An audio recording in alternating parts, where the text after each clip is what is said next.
नमस्ते, हमेशा खुश रहो बिटियाओ। My self doctor Hina Mewada, assistant professor, department of Prasuti and Stri Roga, faculty of Ayurvedic science, Jyoti Vidyapeeth Women's University. In today's session, I am going to discuss about female sterilization part first, in which I am discussing about the indications, contraindications, timing, methods of female sterilization with the detailed description of conventional method of female sterilization. Female sterilization is most popular method of terminal contraception all over the world. Sterilization done by occlusion of the tube, either resection of the tube or by the occlusion of tube by elastic ring or Filzi clip. Now, indications: female sterilization is indicated as a family planning purpose, socio-economic purpose, when an individual is adopted to accept the method after having the desired number of children, and in case of medico-surgical diseases like heart disease, diabetes, chronic renal disease, hypertension, which are likely to worsen if repeated pregnancy occur. Hence, sterilization is advised. During third time repeat CS or repair of prolapse operation, to avoid the risk involved in the future childbirth process, sterilization operation should be seriously considered. Now, timing: postpartum sterilization is done after 24 hours to 7 days of delivery. Interval sterilization is done in case of non-pregnant women when more than 6 weeks occur after delivery and within 7 days of the menses. Post-abortal sterilization is done just after abortion. Caesarean sterilization is done during or at the time of caesarean section. In caesarean sterilization, laparoscopic tubal ligation is not done because tubes are vascular and edematous, so may got torn easily. Now, case selection. For female sterilization, female having age 22 to 45 year, should be married, at least one child above 1 year, should with sound state of mind, and mentally, if patient is mentally ill, then psychiatrists and legal guardians consent should be required. Now, contraindications. Female sterilization is contraindicated in suspected pregnancy, 7 to 40 days postpartum, active pelvic infection or peritonitis, pelvic inflammatory disease, sexually transmitted diseases, acute liver and gallbladder disease, cerebrovascular or coronary heart disease, or atherosclerotic heart diseases, complicated heart diseases, severe anemia, psychiatric disorders, and multiple scar of previous laparotomies. In the case of pregnancy condition like puerperal sepsis, premature rupture of membrane more than 24 hours, postpartum psychosis, severe trauma to genital tract, recent septic abortion, or septic post-abortal hemorrhage, or preeclampsia and eclampsia after the pregnancy, female sterilization should not be done in that condition. Now, methods. There are two main methods. First one is occlusion by resection of segment of both the fallopian tube. It is called tubectomy. Tubectomy is done either abdominally or vaginally. Abdominally, tubectomy done by two methods, conventional or mini laparotomy. Second method is occlusion of tube with ring or clip or electrocoagulation using a laparoscope is called laparoscopic sterilization. Now, first of all, conventional or laparotomy method.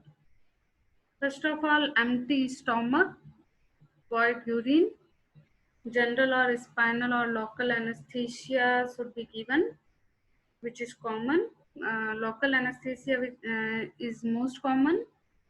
Pre-medication with injection morphine 15 mg, injection pethidine 100 mg with Finargan 50 mg IM 30 to 45 minutes prior to surgery should be given. Now incision, in case of purpurium, incision is done 2 finger breadth below the fundal height, and in interval case, incision is done 2 finger breadth above the symphysis pubis. Type of incision is midline, paramedian, or transverse incision. Now, after the incision, the abdomen is opened by the usual procedure. After that, index finger is introduced through the incision and tube is hooked out by finger.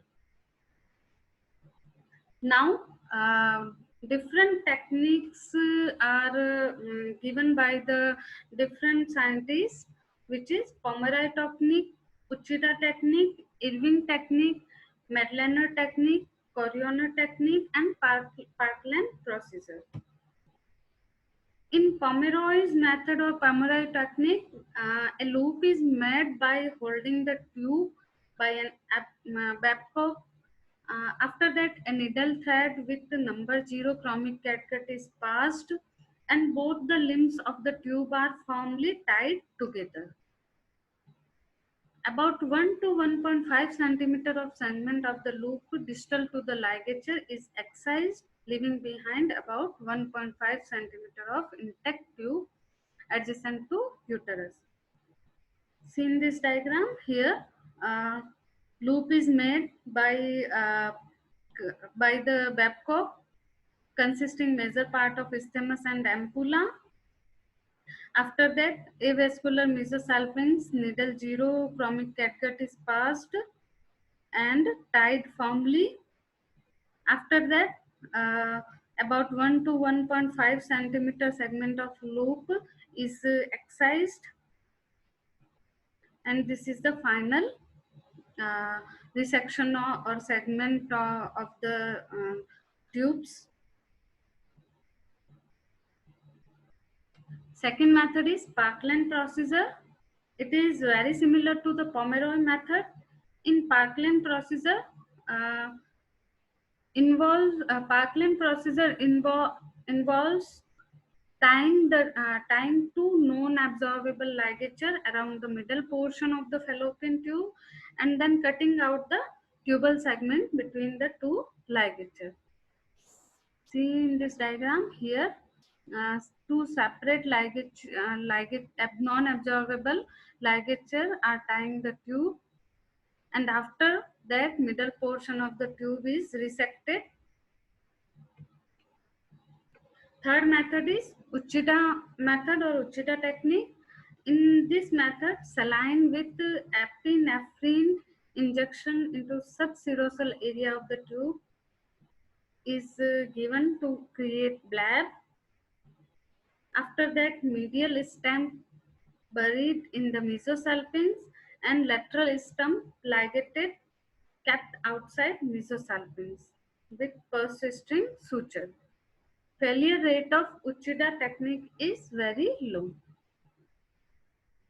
See in this diagram here, saline is injected into the subserosal area of the tube, which create a bleb. After that, the tubal segment is cut and the middle stump is buried out in the mesosalpinx, and the lateral stump is sutured by persisting suture and left behind. Now, Irving's technique, the tube is ligated on either side. Mid portion of the tube between the ties is excised The free medial end of the tube is then turned back and buried into the posterior uterine wall, creating a myometrial tunnel. Here in this diagram, the mid portion of the tube is tied and excised, and after that the medial end of the tube is buried into the myometrial posterior uterine wall to create myometrial tunnel. So the failure rate of sterilization is very low because there is no chances of recanalization. Next is Madlener technique. In this technique, the loop of tube is crushed with an artery forceps and the crust area is tied with black silk. The loop is not excised and failure rate is high to the extent of 7%. The failure rate is of high is because of crust area is recanalized, because the tubal segment is not cut or excised. Now, Kroiner method. In Kroiner method, fimbrectomy is done. So the ovulation should not be, ovum should not be picked up by the fimbria. This is the steps and various methods. This is the fimbrectomy, and this is the segment cut. This is the Uchida techniques, and this is the Pomeroy method. After that, the abdomen is closed in layers. Antibiotics are given routinely in the post-operative period. Abdomen stitches are removed on the 5th day and the patient is discharged after 5th day. However, if the patient has satisfactory post-operative progress, she may discharge after 48 hours. The stitches may be removed in the outpatient department. So, thank you for listening me. This session is powered by Digital Version 2.0, Jyoti Vidyapeeth Women's University. Hope you all are satisfied with my session. If you have any queries, please write in comment box so I will resolve it. Thank you so much.